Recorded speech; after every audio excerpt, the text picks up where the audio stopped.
evening once again. Good evening, ladies and gentlemen. It's another interesting session, another book review session, and this is our May 2023 edition, where we will be reviewing a book titled Understanding and Handling Your Emotions the Right Way so They Don't Control You. And it's authored by Oluwafumike Esther Salami. I've read the book and it's very, very, very insightful. And I look forward to listening to Oluwafumike Salami.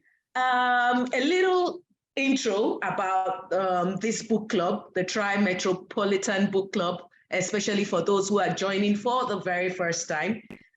So it's called the TRI-METROPOLITAN book club. It's an initiative of Trinity House, and it was birthed about 2 years ago, around about October 2021. And ever since then, we've been doing monthly reviews of different books that span across leadership, motivational books, religious books, lifestyle, and a whole lot more. Trinity House, I said the TRI-METROPOLITAN book club is an initiative of Trinity House. Trinity House is a free-flow worship center powered with a vision to changing lives, fulfilling destinies, and transforming nations. So we will speak a little bit more about Trinity House during the review, before the end of the review. But once again, I'd like to welcome everybody right here, right now, for tuning in very early to this Children's Day edition of the book review. And like I always say, it's a Children's Day edition. Fumike is not a child, we're all children. She's a youth, and she has a lot of stuff to give with respect to her book and of course her journey or her experience thus far. Before we move ahead, ordinarily we would have had Pastor Itua say a few words, but I just got word that he will join us shortly. But so that we don't take too much of your time, we'll delve into the book review proper with a little bit of an introduction of course, our guest for today. So I'd like to call on Pastor Duke Ekpeyong to take this next session with respect to introducing our guest for today. Minister Duke Ekpeyong, the floor is yours, sir. Thank you. Good evening once again, everyone, and it's such an honor to be here in this session, this book review session of understanding and handling emotions. I truly admit that this could be quite challenging. I am speaking about a topic where you have to understand and manage emotions of betrayals, emotions of discipline, or taking the anger of a father that he cannot take on his wife, on the children, emotions of courtships and marriages, emotions of relating to you and in relationship to you and your boss. Okay, emotions that come in different dimensions and in different ways. The way each of these are handled can be either catastrophic or extremely beautiful. I am in no way a subject expert in this matter, and that's why today we have in our midst, who is going to be reviewing her book, a wonderful young lady, Oluwafumike Esther Salami, who is a public health specialist and the founder of Fumike Empowerment Foundation, popularly known as FEF. And FEF is an African-based non-profit organization with a global outreach geared towards providing quality living to young adults and single mothers. Oluwafumike was born on April 4th in Lagos, Nigeria, but later relocated to the United States of America. She's the last child of her parents. She's the last child of her parents and is blessed with 3 older amazing siblings. Oluwafumike is also a gospel saxophonist, a writer, and a multi-talented young lady. Ladies and gentlemen, please join me this evening as we welcome Oluwafumike Salami to take the floor. Oluwafumika, you're welcome. And you have approximately 40 minutes, 45 minutes to take us through this book review. God bless you. Thank you. Thank you very much.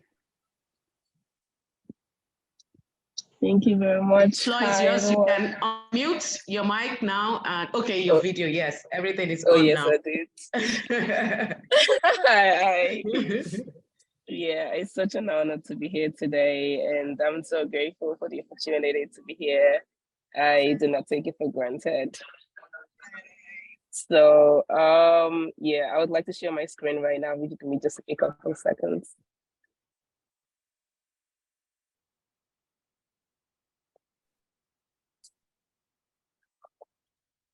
Yep.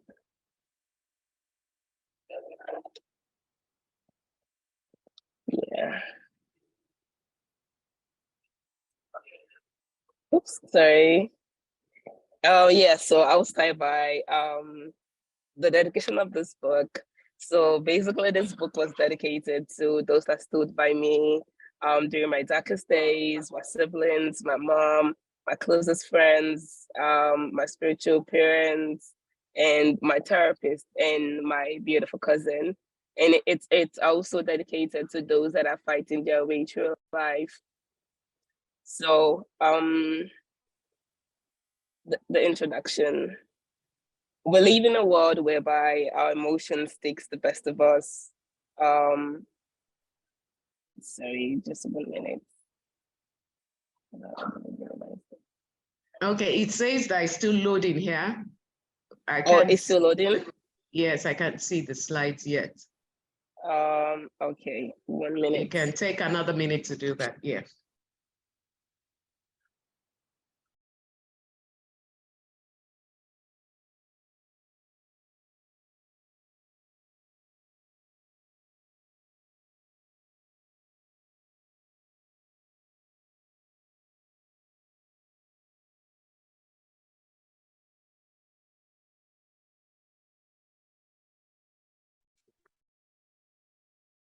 Can you see it now? Not yet. Do you want to unshare and now share screen again? Yeah. All right, I'll do that again.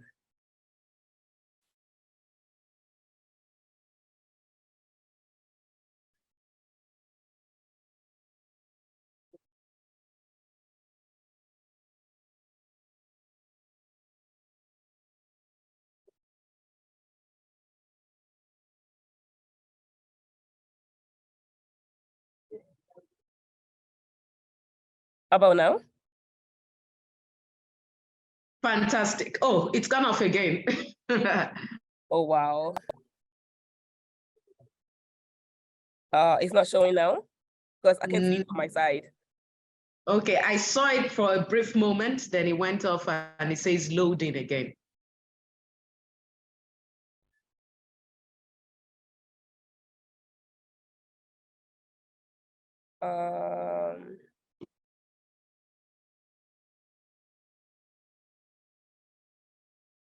Okay, I don't know because I can see it from my end here.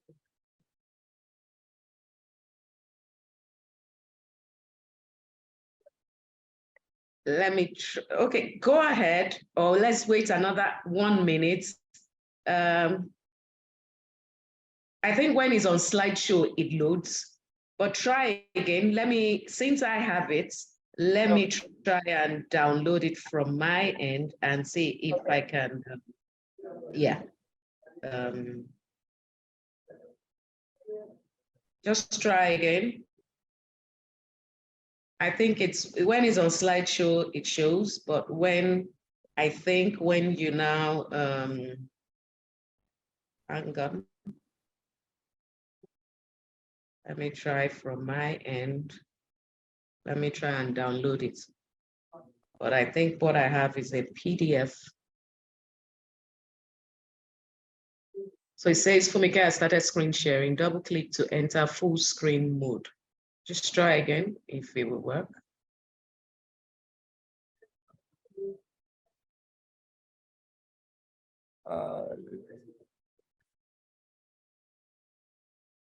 How about now?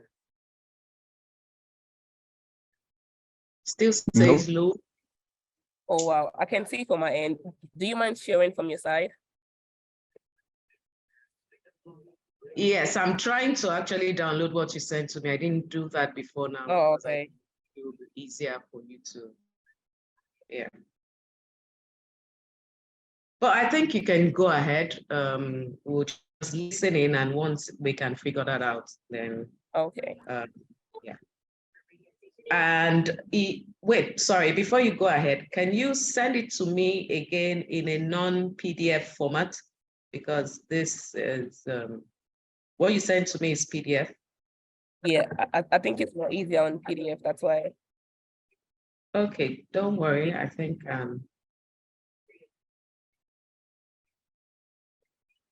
sorry, everybody, just give us a minute. At 6:15, I'm sure we should be sorted.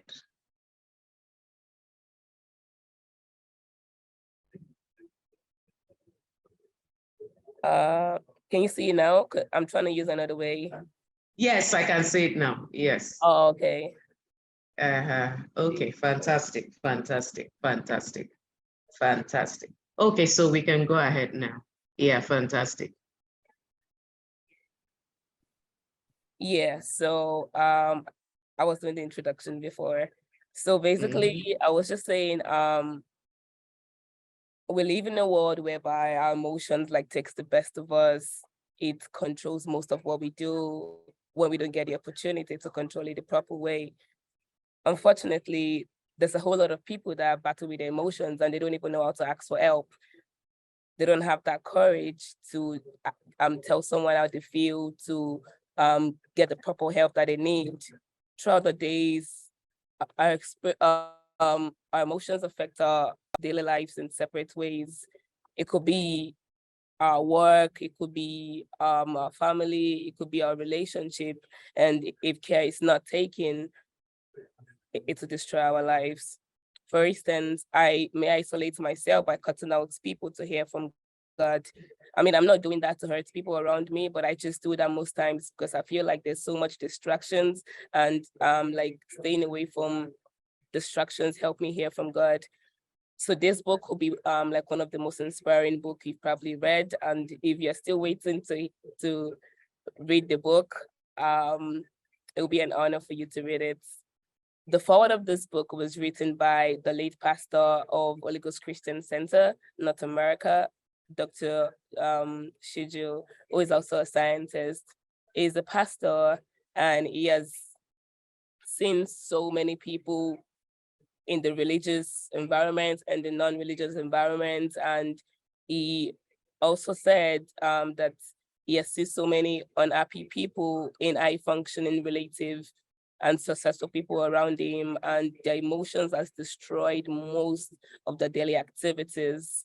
This book is a great eye-opener to him, and also with the amount of experience that he has so far in the ministry, he believed that this book would actually help people see what they can see with their emotions. Chapter 1 of this book is titled The Source. The struggle with destructive emotion doesn't just happen suddenly. There is always something or a situation that actually fuels it. Our journey in life comes with so much ups and downs, and it can either make us or break us. So understanding your emotions the right way is extremely very, very important, because that's one of the things that you need to have proper good mental health. There are 5 concepts of emotions: sadness, fear, anger, disgust, and enjoyment. Sadness is definitely just a feeling of rejection or a feeling of loss. For instance, you might not even know why you are sad. It could be probably you misplaced something or someone got you upset. That's one part of emotions, because you could feel something that is not normal. So fear, we could say, can arise when you're scared of doing a particular thing. It could be like an anxiety of meeting new people. It could be an anxiety of a particular situation. Probably you have to go somewhere and you just feel like you don't feel unsafe there. Anger arises when you're wrong in a way. disgust is an unpleasant feeling in a very tough circumstances. Happiness, in a way, can be exchanged. However, people use the word happiness to refer to their overall sense of well-being and their evaluation of lives rather than the particular enjoyment of the emotions. So I have a real life story right here that I would like to share.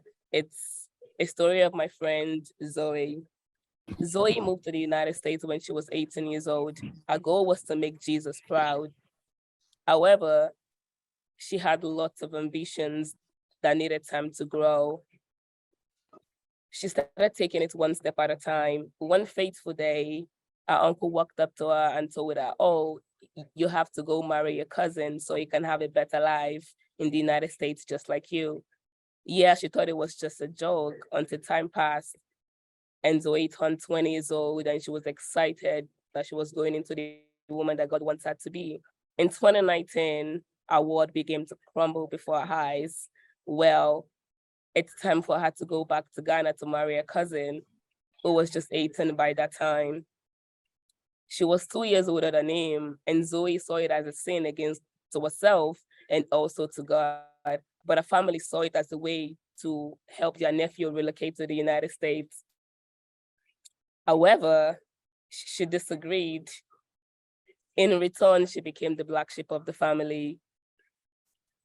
And just because she disagreed, it was against her.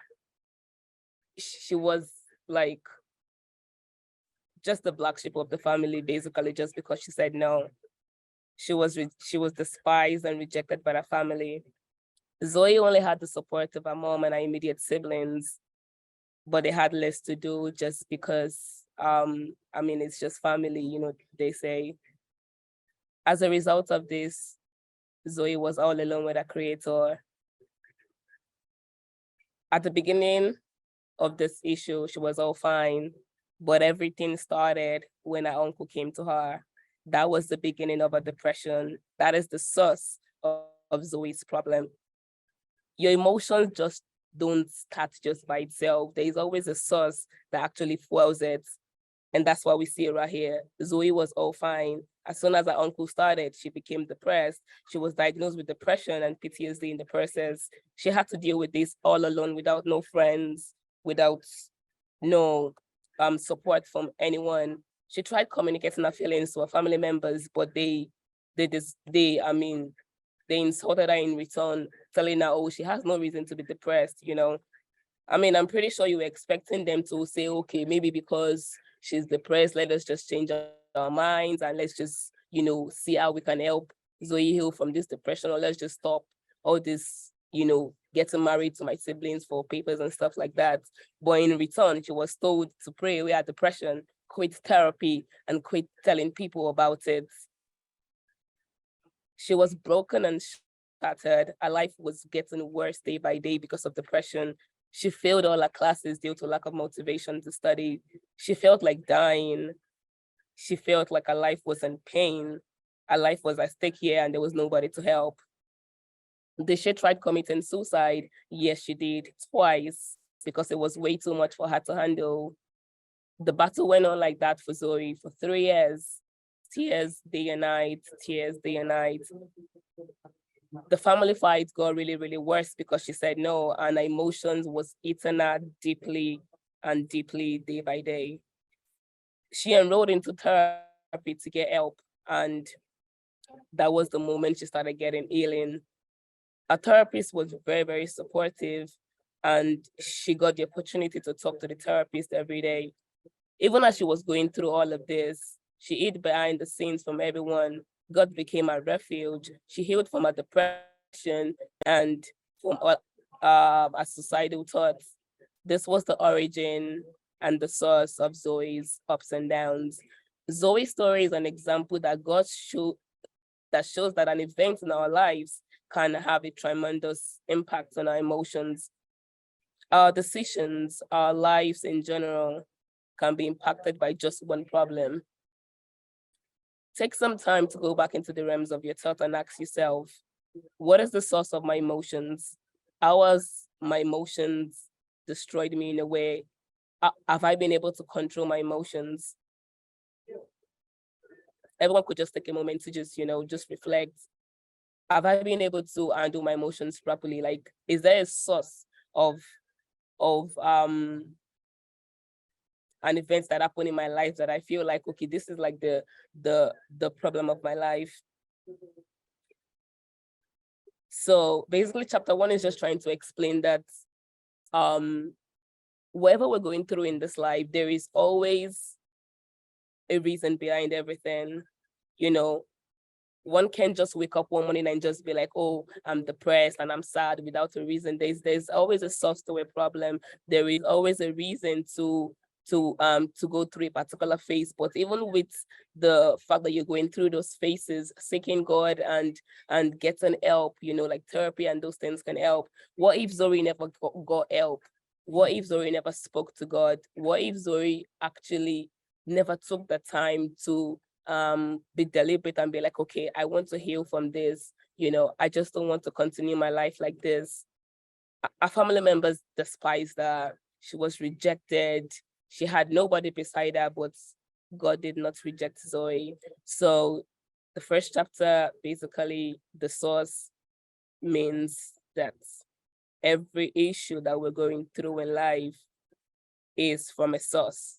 It's now left for you to identify the source of the problem and then take it to it. Chapter 2, explore your thoughts. Every human being expresses their emotions in different dimensions. As we grow up, we become more experienced in understanding our daily emotions. We are better to understand how we feel more than now that we're actually grown, because like when we're little, it's like quite difficult to explain to your mom, oh, this is how I feel, and things like that. But now, like we're all grown, it's more, more better and more, oh, what was that? Yeah, so it's like more better for us to identify emotions as we're grown. Acknowledging your emotions through your thoughts. Acknowledging your emotions through your thoughts and behaviors is one of the first steps to take when you want to identify and understand your emotions the best way. In order to feel better in how you feel, you first need to acknowledge the fact that, okay, there is something wrong with me. If you don't acknowledge the fact that there is something, you just continue to live your life like that. Acceptance needs to be present. We have a whole lot of people in the world today that actually just go, like on the streets after like several traumatic events, and they just feel like, oh, I'm fine. You cannot be fine just like that. You need to accept the fact that, okay, there's something wrong and I need help. Help from God and help from a therapist would make your life way more easier. Taking time to express your feelings significantly impacts our emotions. Even if you don't have anyone to talk to or you're scared of being criticized and judged, get a journal, express yourself in words. If you get a journal when you're expressing yourself, it's just you and you. There's nobody there to like judge you. So if you're scared of talking to somebody, get a journal and just write it out, Our emotions can affect our daily activities in different ways. Sorry. Your emotions start to build from your thoughts. Then it sends signals to your heart, and your heart notifies your body. Then your body breaks it down from overthinking. Learning to control negative emotions can do your heart so much good. Yes, so this is the beginning of my story. I struggled with my emotions for so many years, and the funniest part is they all started from my thoughts. To say, whenever I break down and I have no one to talk to, I just overthink and I, like dwell in those negative thoughts for hours. When I say hours, not like 2-3 hours, it could be like 20 hours or 25 hours. I'm just there doing nothing, just dwelling and letting the emotion hit me up. If you're wondering what happens next after, thinking about these negative emotions for hours, I end up hugging my pillow and crying myself to sleep. I mean, it felt good afterwards, you know, because I let down my thoughts in writing and crying basically to God, you know, just basically saying, I'm sad, I'm hurt, and, you know, I'm tired of being depressed. I'm tired of the secret cries. Enough is enough. Everyone in my community actually sees me as a girl with so much light, you know, so much passion, so much determination, but they were too busy to see the tears behind my smile. They never took their time to see if this so-called happy girl and happy child was really, really happy from within. My secret cries went from days to months to years. I often cry to empty my mind over excessive worries and anxiety. People only saw my beautiful smile and they had no idea what was going down beneath the smile. Sometimes I wish I could share my problems with other people around me, but I just, you know, I get really scared that they're gonna use them against me. So I keep it to myself and I cry all day. In the Bible, David was a man that was loved by God. He was a man after God's own heart, yet he was very vocal about his emotions. He was very vocal about his negative behaviors. If we take a look at the book of Psalm 42, verse 4, it says, when I remember these things, I pour out my soul in me, for I had gone with the multitude, and I went with them to the house of God, and with the voice of God, with praise and multitude that I kept holy day, King James Version. David accepted the fact that God had rejected and abandoned him, and he was depressed. David explored his thoughts and feelings to God. It didn't just keep them to himself. It took his time to explore his thoughts and behaviors, which made him realize that there's a problem somewhere. We all can relate totally to mental fatigue that comes with thoughts and emotions and overwhelming questions that comes with being stuck in a particular mood. Most times we ask ourselves, do I have what it takes? Can I get this done all by myself? Will it be worth it at the end? Can I finish this task? Do I even have the strength and the zeal to go through this? Do I try again? Do I need to heal? Should I forgive myself? Do I even need therapy? Do I need Jesus? Do I need God? You know, we ask ourselves so much questions like this.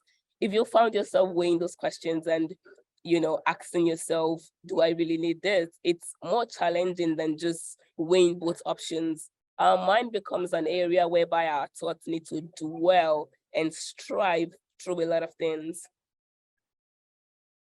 Steps to behavioral changes. You know, I've aligned here with several steps that can actually help you become a better version of yourself. Changing a behavior can actually be a challenging process, but with the right approach and the right strategies, it is very, very possible to make the best out of the change that you're trying to have. Having self-reflection, taking some time to reflect on your behaviors, identifying the fact that, okay, I have this problem and I need to change this problem. Identifying that I have this problem and I need to change this problem. Setting clear goals, defining specific measures, and having clear objective can actually help you stay focused and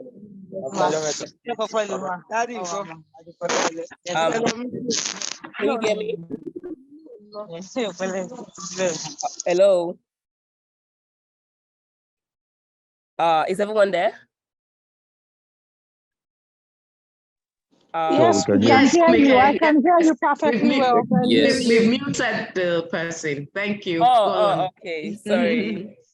Okay. So I was saying having self-reflections, taking time to reflect your behavior, setting specific goals, identifying the triggers and the patterns, setting supports, and developing new habits. Focus on building new habits if you're trying to replace an old behavior. And in order to achieve that, consistency is the key. When you start small, little by little, taking little steps, baby steps, and trusting the process. Over time, you actually realize that this bad and negative behavior that you have, this sadness and this burden that you're carrying all around can actually take a turn. And celebrating your success all the way can actually be a huge motivation for you. Practicing self-care, staying positive and patient. Change doesn't just happen all like that. Patience is really needed, patience is really, really needed. If we're going back to the story of Zoe, see how much it took Zoe to actually get out of her depression, and the emotions that she struggled with. It took her 3.5 years, actually. You just imagining what it could be for 3 good years being depressed, So if it can take Zoe that much long time to be depressed, and also another like extra 1 or 2 years to actually get healed, so staying patient and staying positive are one of the steps to behavioral changes. Chapter 3, knowing your triggers. Identifying your triggers. Memories can be very, very funny. Memories can trigger emotions like anxiety, mood, anger, loneliness, depression. However, your response to those occurrences may differ based on your own story. Making lifestyle adjustment like exercising, reducing stress, eating healthy, eating less caffeine and eating less sodium to say can actually help you identify your triggers, because when you're doing all of those things, when you're stressed out, there is no way you can identify that, okay, this is the source of my problem. This is how I feel after I do all of these things. Our day-to-day activities are one of the best ways to identify our triggers. If you're a type of person that actually work a lot and you don't even get enough rest, say, there's a very high chance that stress can actually get you extremely overwhelmed and put you in a position whereby you will connect back to your traumas. Traumas is like a box to say, the moment something actually just takes you and makes you to get connected back to that box, it feels like a fresh wound is being opened. And that's why we see, like, maybe someone could actually lost their parents or something for like 10 years. And after like 10 years, you just see them crying and they'd be like, oh my God, I miss my dad or something. Maybe something could have actually happened. Maybe they saw a video of a particular family playing around and just, having some family time. And they just, felt like, okay, I wish my dad was here. So that particular feeling right there was a trigger for that person. So it will take them back to where they're coming from, and that right there could be actually linked to a whole lot of health issues. Without a doubt, there are terrible memories that have been documented over time, and they're not just simply hanging there for any reason in our brains. Yet, when some awful, sorry, just 1 minute. Excuse me, sir. Excuse me. Sorry, I'm on a Zoom call. Excuse me? I'm on a Zoom call, please. Good, so I'm on a phone too. Sorry, someone just came to bother me here. Identifying your triggers. Triggers are bad for emotions, and they could vary from person to person. As each individual has unique emotions to say, there are different experiences and sensitivity that has to do with it. However, here are some of the triggers that can contribute to negative emotions: stressful situation, criticism and rejections, relationship issues, traumatic event, and negative self-talk, loneliness and isolation are some of the triggers.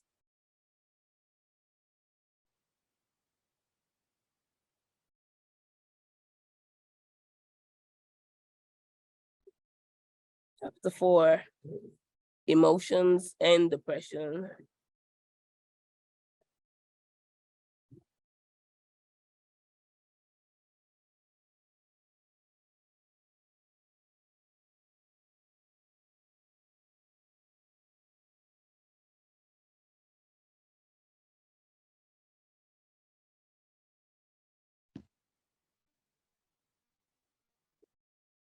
Hello? Yeah, we can hear you. You? Go ahead. Can you hear me? Can someone just speak up? Yes, we can hear you. Oh, okay. Sorry. Emotions Yes. and depression. According to the world population, depression is it's actually widely spread. 3.5% of people in the world has depression, with 5.0% of adults and 5.7% of persons over 60 years old.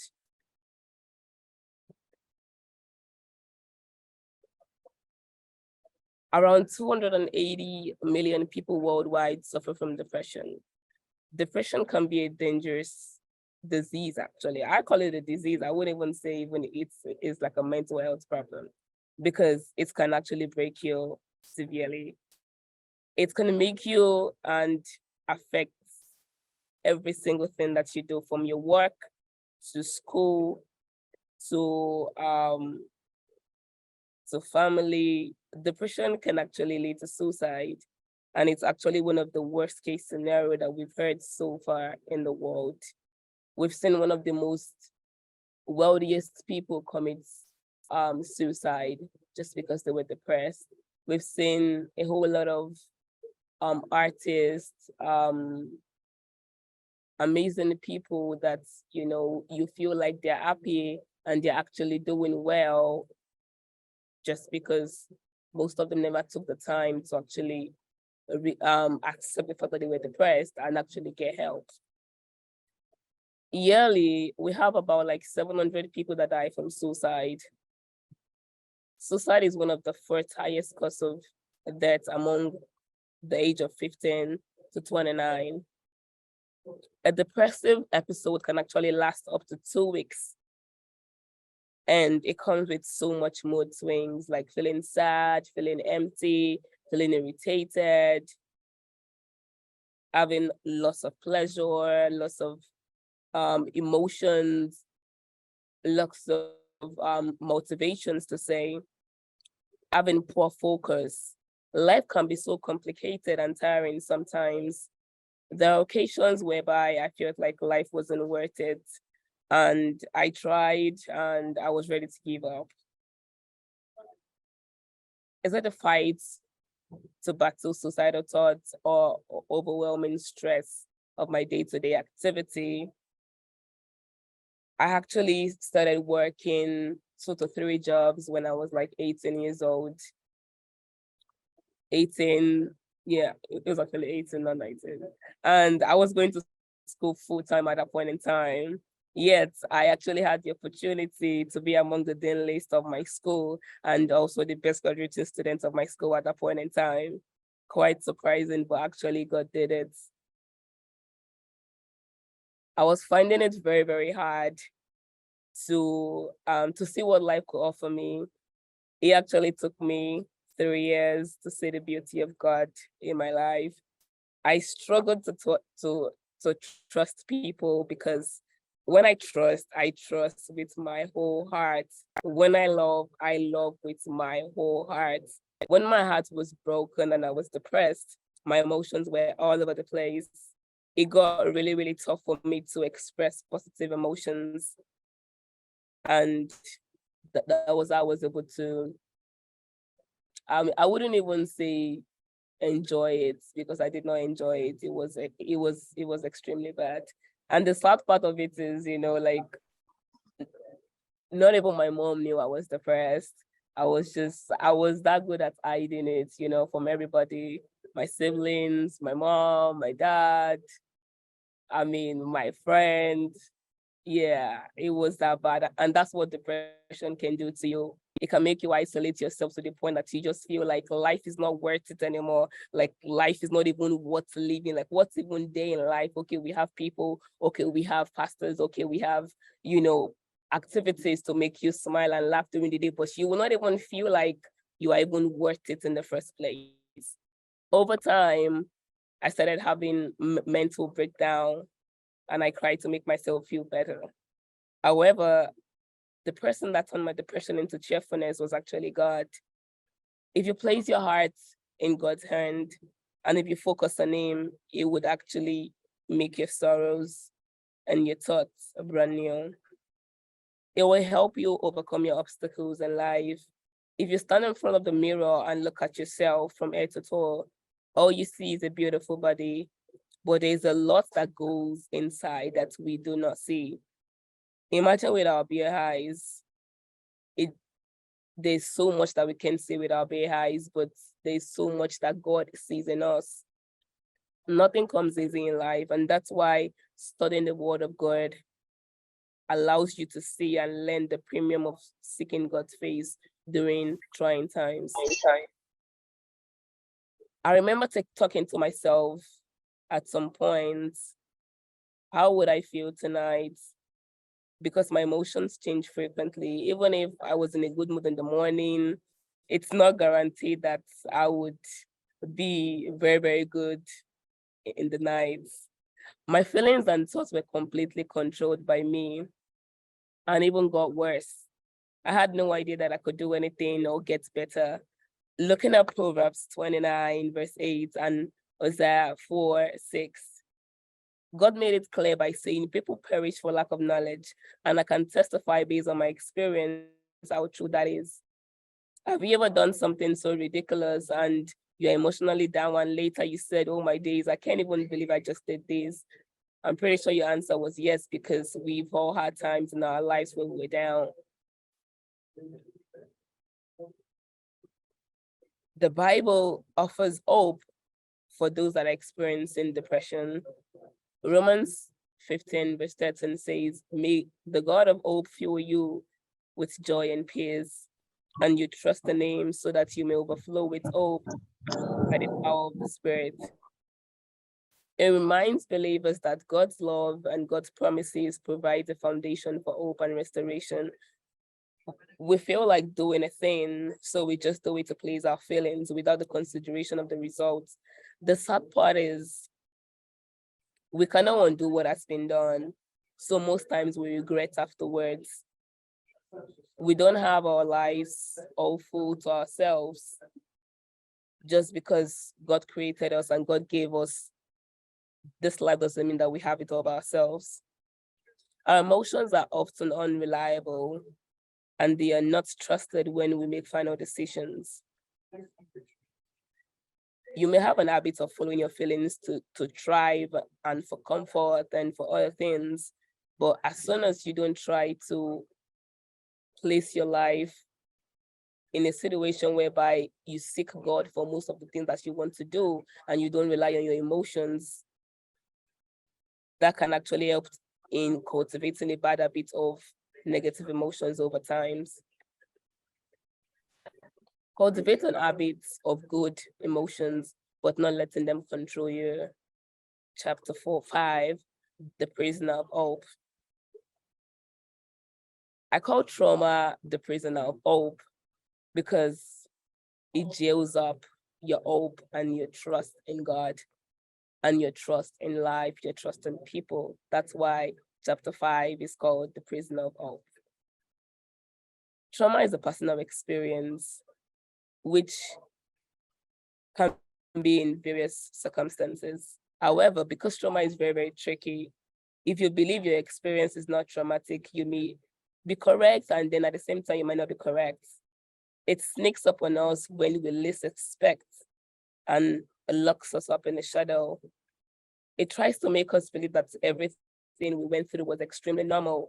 It minimizes us and making us feel like, oh, I think I'm not traumatized. I think it's just a situation and I'll just let it slide. If you have experienced trauma, you are in different ways. Probably you were neglected, probably you had, maybe you were sexually abused by someone, maybe you lost someone, probably you survived like a natural disaster, like an earthquake or something. Those events right there are actually very, very traumatic. And most times we don't even see it that way. Like we just feel like, oh, it was just a situation that just happened and, I'll just let it slide like that. Recognizing the existence of trauma is the first step towards healing. We must accept the fact that we went through this and it's not ordinary. We deny our trauma impacts on our lives most times because we don't know how strong it is. God is redeeming what appears to be irredeemable everywhere. Behold, I am making all things new, he said from the throne. Revelation 21 verse 5. Do you notice that God did not even say, I am creating everything from the scratch, but rather he said, I am rebuilding. This is because the scar that we have, God knows the scar is been there. If you were traumatized before, God knows you have a scar. So he's not creating a brand new one. He's working with what he has before. They will one day stand as a powerful example to others, and the people that will hear your story will be able to celebrate God through you. Things indeed restore rather than being dressed up with less value. We are described as prisoner of hope in Zechariah because God promises to fix what we've lost. God knows precisely which part of our body needs healing. He knows what part of our lives needs a touch and what we need to do to heal them in general. He fully knows, and it just takes some few steps to just sit down and acknowledge the fact that, okay, this is what is going on, I need God. Trauma relief does not come from seeking relief. It comes from living a whole life, which is about finding the purpose of God. It's also about finding a life that is worth living in. It's also about finding a life that is worth living in than the one that you have now. However, you cannot defeat traumatic stress on your own.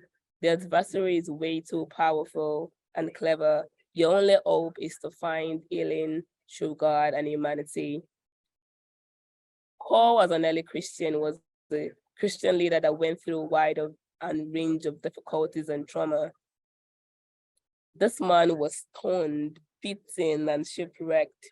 He was a very, very tough character that wouldn't even be up for a debate, because how on earth will you be stoned and beaten and gone through different phases in life and you will still be standing? That basically just shows that when God has you in mind, when God has you on a path whereby he knows that without those particular phases in life, you won't be able to achieve what he wants for your life. He would always be there, even though he knows you're going through all of this. He's just trying to make a name that would make the people in the world understand that, okay, God is actually God afterwards. Paul writes in 2 Corinthians 12, verse 9 to 10, my grace is sufficient for you, and my power is made perfect in weakness. Therefore, I would boast with greater joy about my weakness for Christ, power to rest on me. For the sake of Christ, I relish weakness, insult, and difficulties, persecution, and difficulties because I am the greatest when I am weak. Despite everything that he had been through, Paul knew that he could only survive if he had let down his guard. Humility encourages others to assist us. For instance, you might believe that there is no one interested in you. That's a complete lie. You might believe that God has forsaken you. God has not forsaken you at all. You might think that, you won't make it through this test. You shouldn't believe that actually. God operates in different forms. He operates differently from humans. He shames the wise by the foolish. He elevates a nameless shepherd to kingship. He gives you the last he gives up the last one first. and he elevates you from a particular position whereby you feel like you can never go up to where you actually need to be. Don't let go of all of these things, even if it's painful, hopeful, and very, very hard for you to move on. Never give up. What are your hopes? What could make this challenging journey worthwhile? What aspect of your life do you need help and support? What aspect of your life will support your hope in the future? So basically chapter 5 is just, expressing the prisoner of hope, which is actually trauma to say, and he made examples of how Paul was persecuted and how he went through different phases in his life, and still yet God still backed him up. Chapter 6, it's okay to cry. Healing can be funny sometimes. Today you are good, you're smiling, you're giggling, you're laughing, and you're having fun, and the next minute you could be crying as if, like it wasn't even you earlier that was laughing and praying. For someone like me who wasn't emotionally strong, crying was my escape route. Crying felt like a hobby. I cried to relieve myself of so many thoughts. If you're wondering if it helps, yes, it does. I feel better afterwards. Even science supports that crying actually releases oxytocin, and it helps you, it basically connects to your brain and releases happiness to say, because there's a chemical property that helps in relieving both physical and emotional pain, which is called endorphins. Oxytocin will give you the sense of calmness. Crying has its own benefits.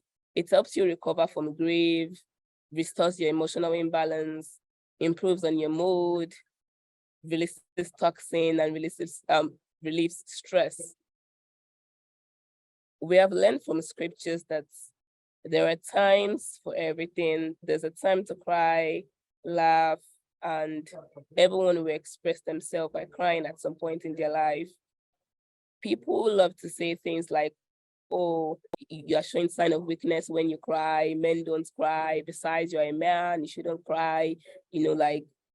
Despite all of this, the strongest people in the Bible cried to God. Cry upon me on the day of trouble, and I will deliver thee, and thou shalt glorify me. Psalm 50, verse 15.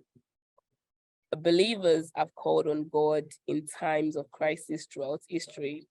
After years of praying, a single scream can provide a rapid direction of freedom.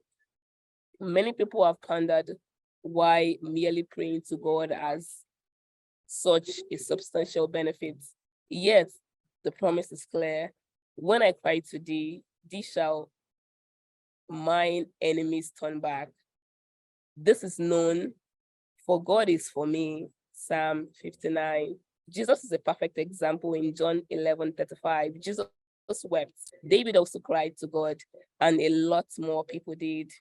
Lots more examples. So crying doesn't make you weak. Crying doesn't make you feel like you don't know how to handle your situations.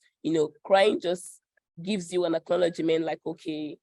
And crying also can even help you, realize like, okay, I think I have a problem and I need help. Crying to God does not make you weak. It makes you stronger instead, because you are crying to God for help and guidance. Maybe you don't feel like yourself because you no longer feel like you're that person that, was there without worries. You may discover some missing parts when you fall apart, when you're trying to put yourself together. If you've lost a whole lot of things, if you've lost a whole lot of hope, but you mustn't go back looking for them, because you don't have to go back in time to reclaim your sense of self. This time, to blossom onto the person that you've always imagined yourself to be. Even if you've lost those pieces of yourself along the way, you will never be alone. You are sufficient in your own. From personal experiences, I can tell you confidently that if you go to God and explain your problems to God, He would give you the peace and the best comfort that you can ever imagine. Crying to God, crying to his shoulders, and prayer and fasting is all that you need.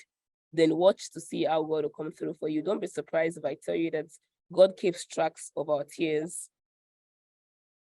If you look at Psalm 55, 8-9, it says, you keep track of my sorrows. You have collected my tears in your bottle. You have recorded each of one in your book. My enemies will retreat when I call you for help.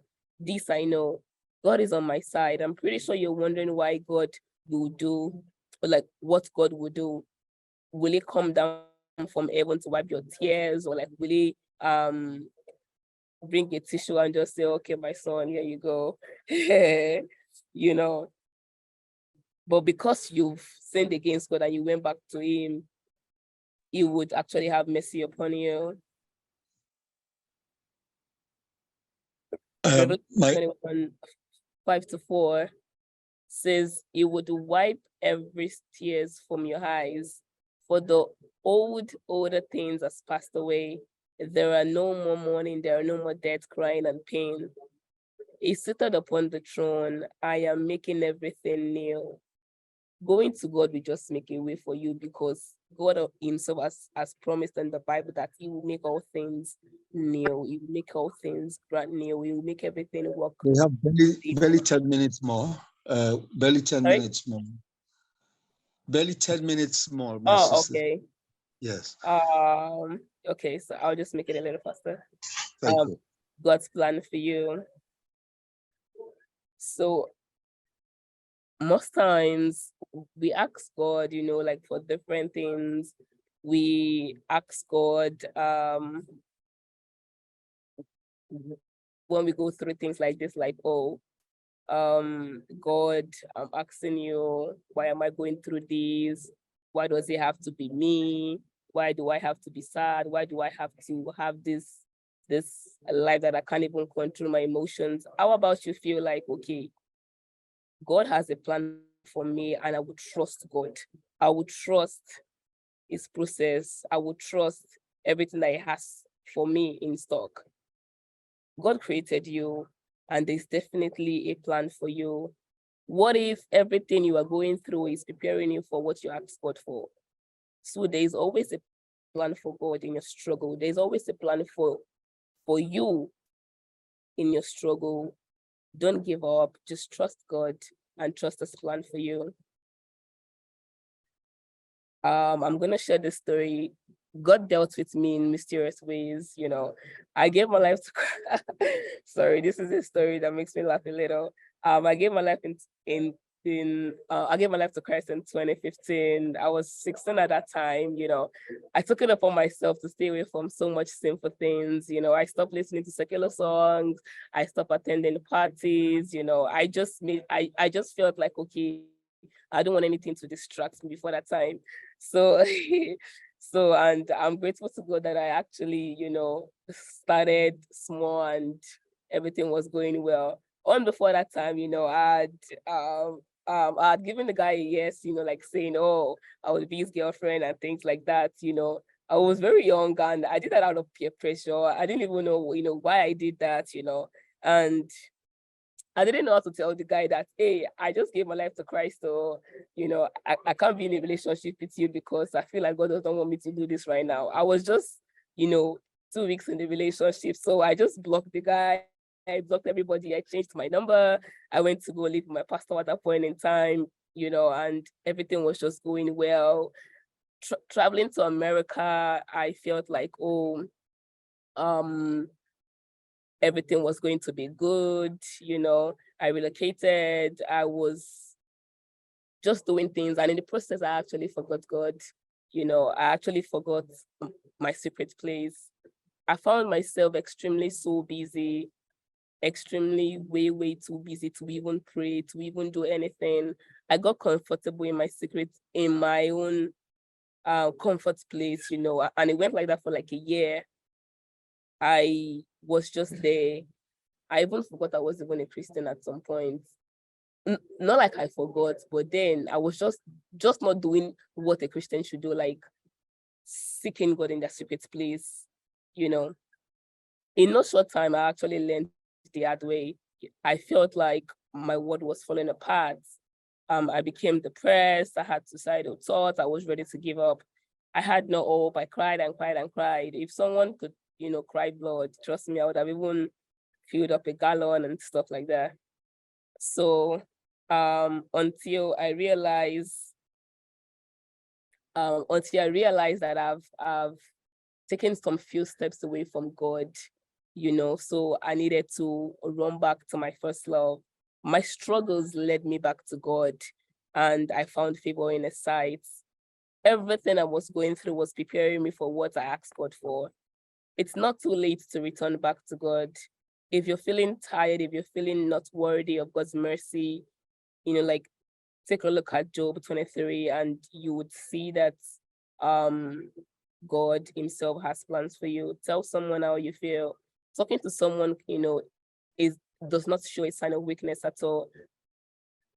You take charge of your well-being when you ask for help. Talking to someone and expecting to hear a good response. It took me like a couple of years to actually trust people. Like I said, I was actually depressed and I didn't even know I was depressed. I didn't know I was depressed. So there was a particular day I went to the hospital and my doctor just asked me on a scale of 1 to 10, how do you feel? And that was it. I just started crying. I cried and cried. I could not even answer on a scale of 1 to 10, and it was just like, okay, I need to take you to the therapist and things like that. And then he took me to the therapist and I spoke about every single little thing that was wrong with me, everything that I was not able to tell my mom, everything that I was not able to tell my parents, my siblings and all like that. It wasn't like I could not tell my siblings or like my parents, but I didn't have a good relationship with my parents growing up because my parents were divorced, living under the same roof, and I did not have that fatherly and motherly love to say, because of my parents' divorce and everything. So I did not have that closeness with my parents. So going to tell my parents just felt like, oh, I'm about to cause another problem in their marriage or something like that, at that point in time. So I just kept it to myself and I had no idea it was eating me up, not until my doctor was able to, bring out that particular part out of me. So speaking to my therapist just made everything, extremely very, very easy because I was able to speak about how I feel to someone after so many years of not talking. So finding someone trusted, finding someone that you can speak up to can actually relieve a whole lot of bad emotions that you're having in your heart. Talking to someone does not make you weak, so find someone out there and share your story and try and get help. Sorry, I'm just trying to rush this down. Emotions on your health. Our emotions can have several impacts in our lives, from stress, leading to how we eat, how we talk, how we do a whole lot of things. Most times when we are going through some phases in life, we end up doing something that we don't even probably want to do. For example, when I was depressed, I started stress eating. I went from being weighing in kg, weighing 55 kg to 85 kg in 3 months because I was just eating. I found comfort in food, so that was one thing. And in the process, I became pre-diabetic at 19. Yeah, I became pre-diabetic and I didn't even know I was pre-diabetic, so I just got to the hospital one day and my doctor was just like, oh, do you want to kill yourself? I'm like, kill yourself. And now he was like, okay, I have to refer you to this, and this, and I had no idea how my emotion has destroyed my life in a way whereby I didn't even know that at a very young age I would be pre-diabetic. But then the good news was like, oh, there is a way to reverse it, so just making some lifestyle changes and eating right and doing a whole lot of things. It took me 1 year to actually reverse that particular situation. So your emotions has different ways that they can impact your health, from giving hypertension to diabetes because you end up eating what you don't want to eat. You become an emotional eater. How your relationship with people is, like you can find yourself extremely very, very angry, and that can impact your life in so many ways. So chapter 10, God can handle your emotions. Like I said the other time, if you put your life on God's hand, God will be able to handle your emotions, and it would really, really help you out in so much things. Dwelling in the past, chapter 11. This particular chapter in the book was actually a very big one for me. Like I said, my parents were divorced and living under the same roof. They got divorced when I was 10 years old. And I even had no idea that they were divorced. I just heard my parents screaming one day. I was about to go to school, and it was just so much chaos in the house. And I went to school crying all day. I did not focus at all. I was just in JSS1. That was actually the beginning of so much troubles in my life, because I just could not understand the fact that, everything just went south in a day. So having to experience all of those parental traumas and things like that, I dwelt in the past for a very long time. And I had no idea I was still holding on the past. I had so much anger from my parents, because, they had no reason to be divorced because there was no issue. It was just, like something that didn't even make any sense to me. So I was dwelling in the past way too much that it broke me. Like I was shattered. Like I became extremely vulnerable, like at a very young age. So carrying this baggage of so much trauma from age 10, up to like age, let's say 22, thereby was way too much on me. And I was still dwelling every day, every single year, every single moment until I got help. So if you're here today and you feel like you have so much trauma, you have so much things that you've done in the past or people have done to you, and you feel like you need help, dwelling in the past is something that can actually stop your life from moving forward.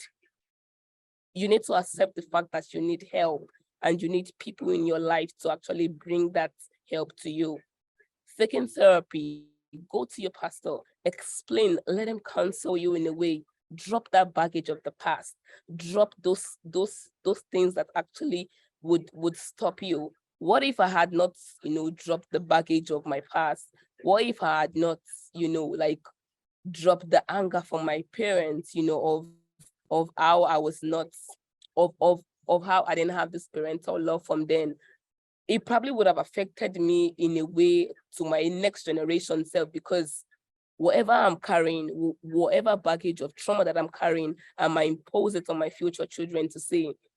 That's one thing that we don't know. Our emotions actually affect the people around us, because how you feel would spread in a way. Your actions and everything that you're doing would destruct a whole lot of things, and it can affect a whole lot of relationships around you. So dwelling in the past is something that I don't even pray that someone could do for a long time, because it will just break you. Try and get help today. Intimacy in the secret place. This particular chapter, is just emphasizing on the fact that you cannot do without intimacy with God. There is a life and there is a source, and there is a spirit that comes with you dwelling in the secret place. There is this joy and peace that comes with you sitting down and meditating and having this feeling of, God, I'm here with you, I'm here for you. Let's have and enjoy this moment together. There is this presence that fuels the Spirit of God, that fuels your life in a whole. When you sit down and be like, oh, I'm taking this moment to have intimacy with God. I'm taking this moment to feel what can be felt in a different dimension. How can we have intimacy with God? Setting aside a time, finding a quiet place of less distraction, pray and worship, study and meditate God's word, practice stillness and silence. Cultivate a very heart and beautiful way of surrendering yourself to God. Be very, very attentive to the Holy Spirit. Journal and reflect on every area that you feel like you're hearing from God. Embrace a lifestyle of worship. Chapter 14, second to the last one. Good emotions. Good emotions, like to some people can sound like a cliche, like, oh, maybe like you can never be good, or like you can never be okay. Good emotions are real. Trust me, they are extremely, extremely, extremely, extremely real. The sense of being happy. You can't just find happiness in yourself, but you can find happiness with God. I don't know if that makes sense. Practicing gratitude, cultivating a positive relationship with people around you, with people that would nurture your mind and your spirit and soul with good things. The environment we find ourselves in also determines what the kind of emotions we'll have most times. If you find yourself in a gathering whereby there are like a whole lot of people like maybe smoking or like doing a whole lot of bad things, you will just find yourself, like doing what you don't want to do at the end. But cultivating a habit of positive relationship, like find yourself a community whereby, they do the things of God and they would help you grow in that particular way. Engaging in activities that could actually help you boost your mood, going to the gym, practicing self-care, going to the gym, to be funny to say, when we actually work out, our body releases dopamine to the brain and it brings out a bright and a good emotion to see. So that's why when you see like, oh, some people can be skinny and they're going to the gym, they're not going to the gym to lose weight. They're not going to the gym just for fancy things, but it's just because there is a feeling that comes out of being productive, to say, engaging in acts of kindness, seeking positive experience, practicing self-taught, reflecting and celebrating every little wins that you have, and remember, in order to have all of these good characteristics, it doesn't just come in a day. It's a process, taking it one step at a time. It's a journey. Enjoy the process. Enjoy the process little by little. Don't just rush your process. Don't feel like, oh, everyone is doing fine and I mean, like, how come my own process is taking time? Forget and press on. Most times when people just tell us, oh, just forget and everything and let's go, forget. It sounds like a cliche sometimes, but trust me, it's extremely very, very easy to forget and press on, but it will be extremely difficult to forgive, forget, and press on if you have not healed from your trauma. Healing needs to take place in order for you to make wave. You need to heal before you can deal. If you don't heal before you deal, you will break yourself. You will break people. You will spoil relationship with people because you will find yourself doing something that you don't want to do. Most time the devil makes us feel like, oh, like we don't need to forgive people, we don't need to forget. A whole thing that we're going through, our whole life in general, life itself, it's a phase, it's a journey. Embrace everything, return to God, and just forget everything that is gone. It took me a whole long time to forgive my parents, actually, to forget everything.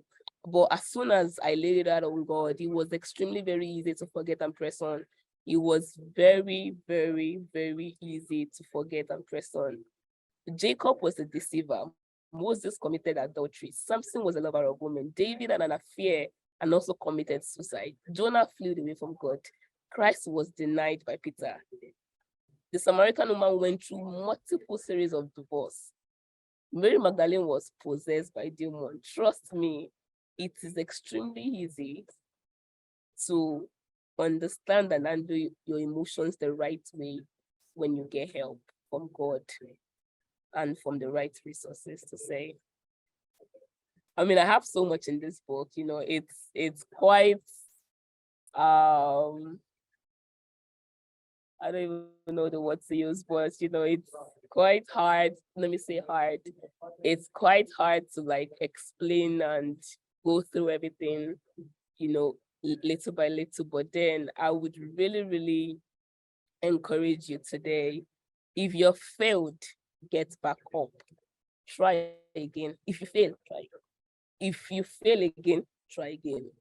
Move on and forgive yourself. I feel like that's what, you know, people don't really, really emphasize the most, or like we ourselves don't even understand.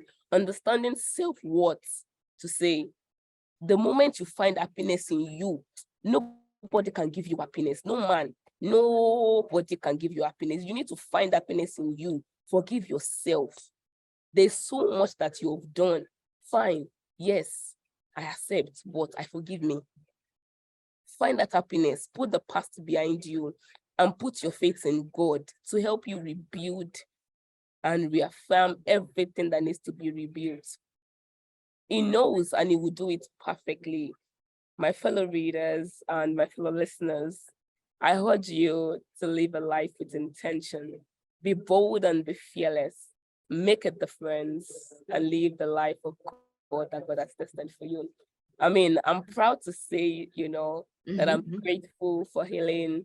I'm grateful that I was able to go through those phases, because if I hadn't gone through those phases, there is no way I'll be able to put all of this together. I have more of my stories, you know, in my book. So if you want to hear all of the interesting stories, it'll be good for you to finish up the book and enjoy it. So do you have questions for me? Thank you so much, Fumike. Thank you. To be honest, for us to really dissect the book and talk about your life experience, we would actually need a whole lot of time, you know, to really, really talk about it. You know, I took a lot out from your book and even things you have said this evening.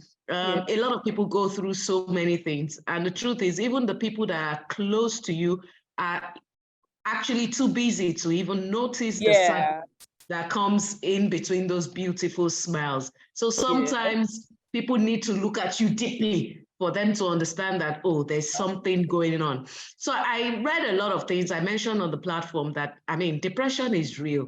You know, we hear about it. I mean, I read a lot of things on social media during the course of the week. There was actually a lady that was shown, you know, I can't remember what she was doing, I think on Instagram. She was really dancing, having fun. 30 minutes after that, she took her own life, you know? So like you said, knowing the source of our issues or whatever it is very important. A lot of times, we meet people. I know I've spoken to quite a number of people that maybe something is a bit amiss in their lives, or they are not very happy. And you ask what exactly is wrong, then they'll tell you, I don't even know. So, you know, you really need to know the source of what is going on with you and all of that. And negative emotions, something I jotted down, says that negative emotions actually come from some bad experiences, which feed into our minds and our thoughts. And don't forget that our thoughts are seeds, and our mind is like a garden. There was a book we reviewed last month, The Monk Who Sold His Ferrari. Robin Sharma spoke a lot about thoughts, the mind being a garden and it being a fertile garden. So, I mean, there's a lot of things that we really need to look at with respect to managing our emotions. So even like your book said, so that the emotions, they don't control you or get the better part of you. So indeed, we'd love to hear more about your emotional journey, because I know you're in a good place now, but because of time, we will not be able to delve into that, because right about now we should actually be rounding up. But just like you said, I think even I myself, some time ago, I dealt with a lot of trust issues, you know, at some points in my life, and even maybe a little bit up until now. You know, I didn't suffer depression, but about a decade ago, I actually faced some traumatic experience, and truly it broke me emotionally. And I was thinking to myself that, where do I begin and all of that? And it affected a lot of things around me. But, you know, I like the fact that your book talks about the spiritual aspect. You actually made a lot of references to the Holy Book, which is actually very good. And those are things we can actually hold on to. Sometimes it's difficult. Some people say, oh, I don't want to read the Bible. There's nothing for me to read. And in fact, I remember when I was going through some stuff, like I said, over a decade ago, and if friend of mine, I confided in her, and the next day she tells me, oh, you told me you're a Christian, so why don't you just read the book of Job? And I'm thinking to myself, Job, of all books in the Bible, Job that went through hell. Why are you telling me? I said, I'm going through hell. You said I should read about a man that's going through hell again. But guess what? Even till today, I love that book of Job. I read it over and over again. So, I mean, it's a whole lot. Like I said, it's not something that we can actually talk about. We'll have loved to really hear a lot about your personal experiences, which, you mentioned a few, and it's in your book, but I'm sure we'll get maybe some other time, I don't know, but, we'll be able to I could talk make a video about it, and just share it because it's a whole lot. I could post it on my YouTube very soon. Okay, so we'll follow that up. This as well, talking about YouTube, the last book review is on YouTube. I'll send more details to the platform. And this actually also is going to the TRI-METROPOLITAN YouTube channel or, YouTube page. So for those who were unable to log in today, we can actually let them know. Like I said, I'll send more details. I should have sent details for the last one on that platform. But yeah, you will get more details for this one. So really, really, thanks, Fumike.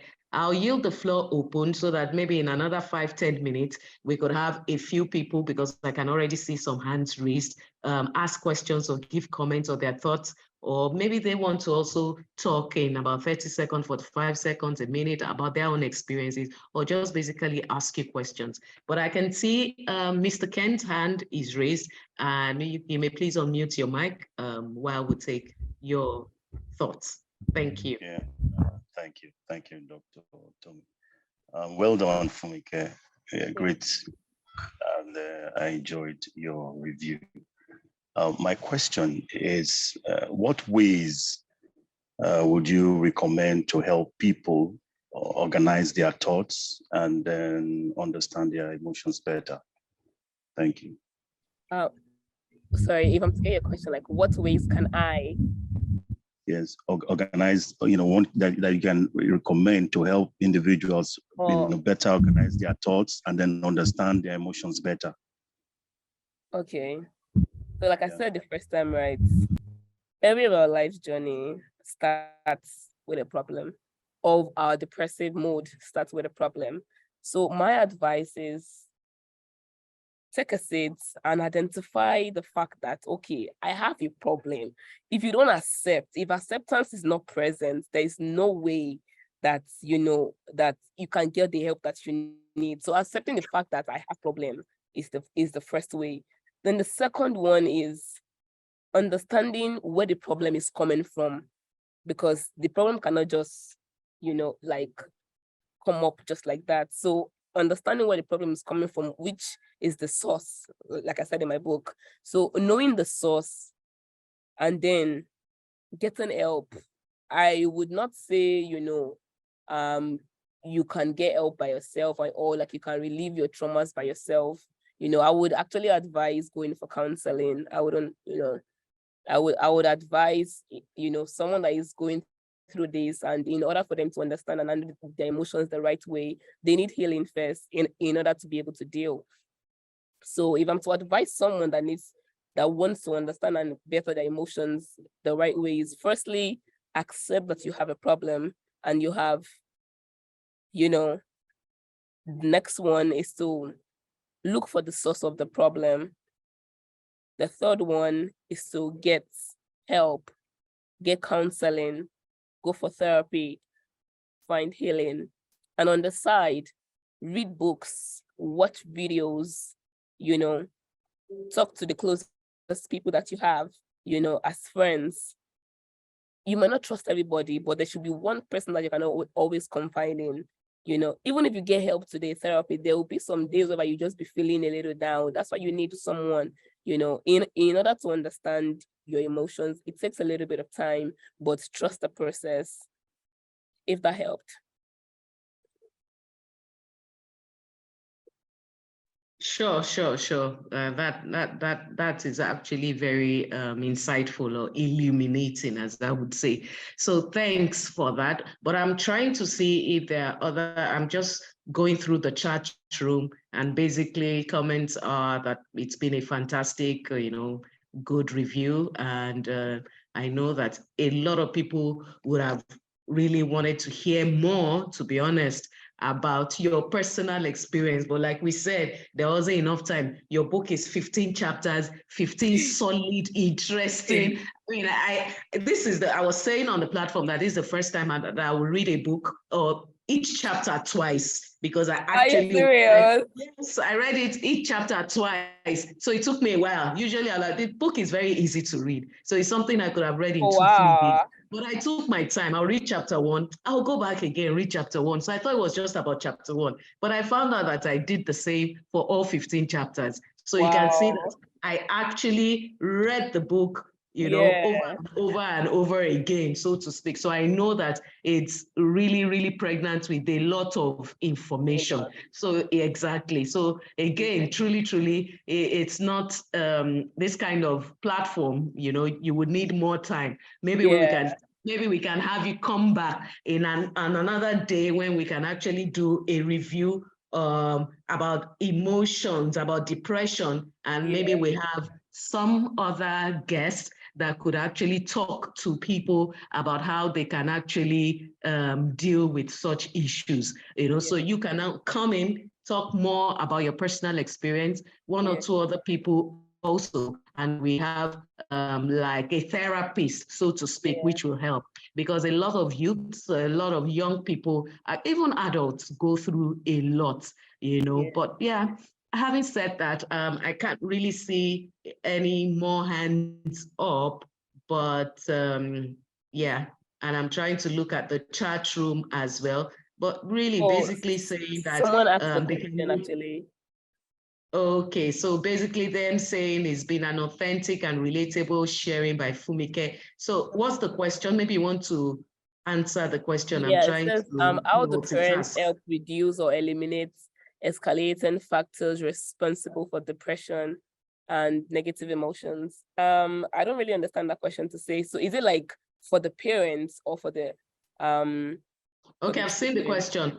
How do parents help reduce or eliminate escalating factors responsible for depression and negative emotions? For the child, okay. I believe so, because again, you shared your experience talking about your background, and I feel, again, parents here should also understand that even if they have marital issues, they should ensure that it doesn't affect the children, so like your case. And there are a lot of cases like that as well. I know a family that even the dad told the children one day, there was a lot of problems in the house, in the home. And the dad told the kids one day in a small family meeting and said to them, you know what, when two elephants fight, the grass suffers. So what does that even mean? So maybe Mr. Rotimi can tell us more about his question, so that Fumike can quickly address that before we round up.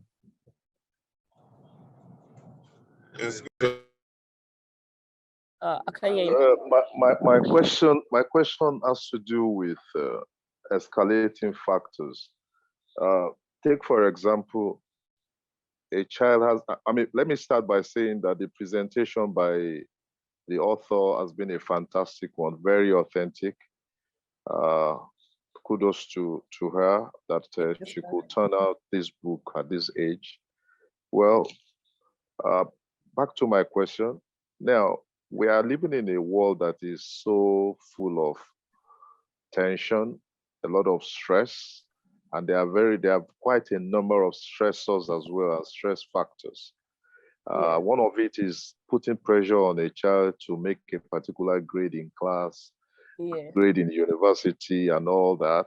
Apart from the marital issues that you have talked about, that Dr. Tumi have talked about, yourself have talked about. But there are other areas as well that I think that parents, how do we help de-escalate factors that leads to stress, depression, and negative emotions in our children. Because as far as I'm concerned, if we can nip some of this in the bud at the early stages of the growth of a child, we will help that child, or we will help our children even to be able to face life's challenges more. And one of it could also, without answering my own question, for example, many parents these days, or even when we were growing up, they try to protect us from going through some challenges in their own way of wanting to make life easier for us. But then the world is not friend. The world is not. How do I put it? The world is tough out there. The world is not as friendly as you think it should be. So how do parents help a child that probably has shown signs of negative emotions or has a potential to go into depression, to de-escalate those emotions, and we do not aggravate it? Thank you. I hope it is clearer now. Yeah. For me, sorry, Fumike, Okay. I feel that, like Fumike has said in her book, the first thing is to actually understand the source. And it depends on the age of the child, I believe, you know, we can actually, I'm not an expert on, I'm not a therapist, but I'm just thinking, understanding the source is the number one thing. And we can actually, you know, speak with the child to understand where that is coming from. Again, some of us as parents, we actually cause these problems for the children. And so looking at Fumike's experience or reading her book, you'll understand that her parents had a vital, a very, you know, it started her really growing up, and it actually caused a lot of emotional trauma for her. So I don't know if I'm answering your question, but for the child, it's always better to sit the child down. And if you are observant enough to really know the type of child that you have and the things that could trigger these emotions, like Fumike wrote in a book, we can begin to address them. That's, we already now know what the source is. Fumike, am I speaking your mind? Yes, but I would also like to add is, when someone is depressed, right? Sometimes they don't want you around as a parent because they don't know what they would expect from you in terms of your words, in terms of your action. For example, the first day after like 3 years that I told my mom that I was depressed, I mean, she just, I mean, sorry, I'm laughing, but our next statement was just like, oh, mbadura dada. Yeah, basically she was like, I'm not praying enough, you know. So if you have a child that is falling into depression, the first and the best way is you as a parent accept, right? Okay, yeah, my child is getting depressed. What can I do? You have to become best friends with that child, though. Even if they don't want to talk, don't force them to talk. Be friends with them, take them out. They don't want to go out, buy stuffs for them, start doing things little by little for them, start, you know, engaging in their life, trying to be in that person's life. Even if they don't want you to be in their life, try your best, you know, try and just find out what they like doing, start making them do what they like doing. Gradually, you will just start seeing the person opening up to you, you know, and start talking to you. Okay, this is how I feel. I realize, you know, like you mentioned grades, you know, what if the child is not doing well in school? It's not every child that does well in school. And there could be a reason for why the child is not doing well in school. When I was pretty young, I won't even lie about it, I was not doing well in school. I'm not even joking. And that was because my parents' issues was affecting me so much that I could not even get to read or to do anything. So I just got distracted, you know, growing up. So trying to understand what that child loves doing, you know, firstly, this child does not like reading. I know of someone, you know, that realized that, oh, this person is not, you know, book smart. What can I do to make this person start falling in love with this? Or what does this child like? So the person realized, like, okay, this child likes music, to say. he bought the girl a saxophone at the age of 6, started learning, you know. And then right now she's doing extremely very well in that particular area. But at the same time, they are still pushing up the book, you know, there's hand in hand, you know, but trying to understand what the child loves would help the parents, you know. And there will be days whereby you want to give up and be like, like, I don't know what you want again. How can I help you? You know, screaming and yelling would not work. Talking to the child patiently, you know, getting therapy for the child. If you can afford therapy, do it. Send the child to therapy. Let them, because sometimes they might not want to talk to you on how they feel. Or maybe they were raped or molested and they don't know how to tell you as a parent. So basically just having a good relationship with children. Yes. Hold that thought, Fumike. I think Pastor Itoa is now on. I'd like to yield the floor to Pastor Itoa, even as we round up. Pastor Itoa, of course, as we all know, is the senior pastor of Trinity House. Pastor Itoa, I think, can you please unmute? Bishop told me I have unmuted. Okay, sir. Welcome aboard the TRI-METROPOLITAN aircraft. Thank you very much, and thank you for keeping the aircraft flying. And thank you for all that you're doing. It's quite commendable, and I want.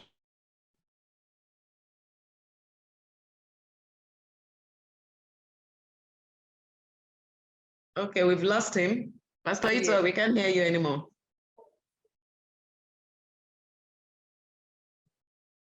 I've experienced it mildly myself also, and I know that it's not an easy thing to deal with.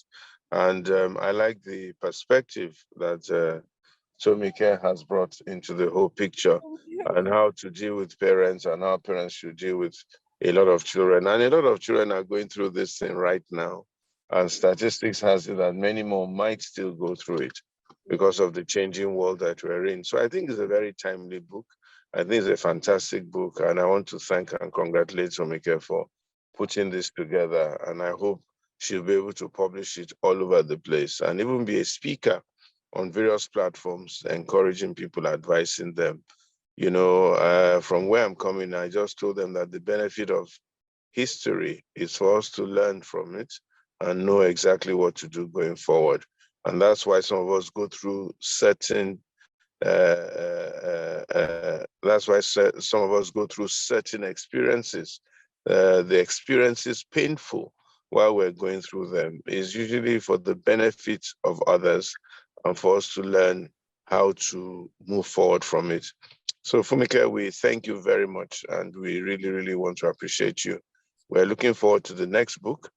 Maybe that one should be how to become a billionaires, or how to become the president of America, or something. That moving from depression to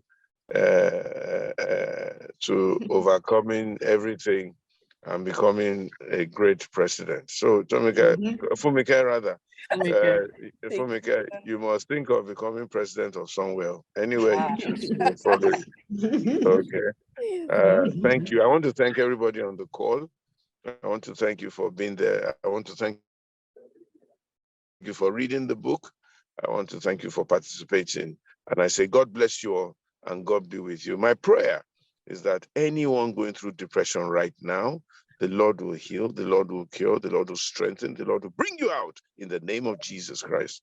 My prayer also is that no one will go through anything that will upset their mental health, and they will come out to be great and mighty people. In Jesus' name we have prayed. Amen, amen, and amen, and amen. Okay, so it is at this point that we'll call it a day or a fantastic evening. And once again, I'd like to say a very big thank you to Oluwafumike Salami, Esther Salami. Esther, like Esther in the Bible, you'll be great in the mighty name of Jesus. You're already great. you know. So thank you once again, Fumike. It was really, really nice to have you. And of course, with the time difference, you traveling, being in the States, and, you know, everything worked out. So thank you really for sharing your story. Like I said, you'll probably have to come back again at some point. We would get more young people to participate, and also possibly get like a therapist or somebody who will speak more on the topic, an expert. So thank you very much. I see, you know, we've lost a few people because of time. So we have about 30 people still on the call, but just before we round up, just to invite all of us, I already talked about Trinity House earlier at the beginning of the review. So please come to service tomorrow. Our services are at 9 o'clock in the morning. It starts with Sunday school, and then the main service at 9:30. Of course, today, like I mentioned earlier, is the Children's Day edition. So of course, we have the Children's Day tomorrow as well. Every Wednesday, we have midweek service at 6 o'clock at the Zion Center, Trinity House Zion Center, Water Corporation Drive, off Legally Ayoride, Victoria Island. More information on the next book review will be disseminated on the WhatsApp platform. If you'd like to join the book club, the Tri-Metropolitan Book Club, please drop your number or please get in touch with us. Thank you once again. Thank you. We really appreciate everybody on this call and for joining promptly at 6 o'clock for that matter. It's been almost 2 hours, and we say a very big thank you once again. May the good Lord continue to bless and keep us all. So enjoy the rest of the weekend. Most parts of the world, there's a bank holiday on Monday. So yes, so enjoy the very long weekend. Have a restful one. Stay healthy and preserve your mental health. Thank you once again. God bless us all. Thank you.